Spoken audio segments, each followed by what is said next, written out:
Here's how to check what processor your PC or laptop has. The fastest method. Right-click on an empty area of your taskbar and select Task Manager. Click Performance on the left sidebar. At the top of the list, click CPU. Look at the top right corner of the CPU Performance panel. Your processor name and model are displayed there. For example, Intel Core i5-9600KF or AMD Ryzen 7 7745HX.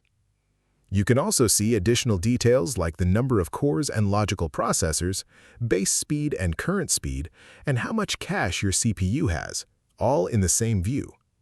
This is the quickest way to check your processor without needing to open System Settings or Device Manager.